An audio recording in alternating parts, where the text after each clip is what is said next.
మామిడి తోటలు, ఆవకాయ. వేసవి మొదలు కావడంతోనే మామిడి తోటల్లో ఆటలు, పెద్దవాళ్ళు మంచి కాయలు ఎంపిక చేయడం, వాటిని కొట్టడం, ఆడవాళ్ళంతా కలిసి ఆవాలు కారాలు నూరేవారు. ఆవకాయ కేవలం ఊరగాయ మాత్రమే కాదు, మన అందరి ఇళ్లల్లో ఒక సంప్రదాయంలా కలిసిపోయింది. అందరూ కాయలు కొడుతూ ఆవకాయ కలుపుతూ పాడుకునే పాటలు, రుచి పంచే ఎన్నో రహస్యాలను ఆ ఆవకాయ జాడీలను అడిగితే చెబుతాయి.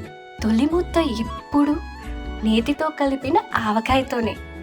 ఆ తరువాతే వచ్చింది ముద్దపప్పు, బంగారు ఛాయలో అమృతంలాగా.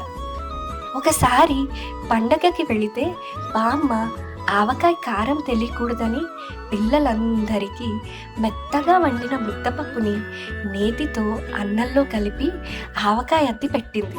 అప్పటి నుంచి ముద్దపప్పు ఆవకాయ అన్నం అందరికీ ఇష్టమైన వంటకం అయింది. ఇప్పుడు వంటగదులు మారచ్చు.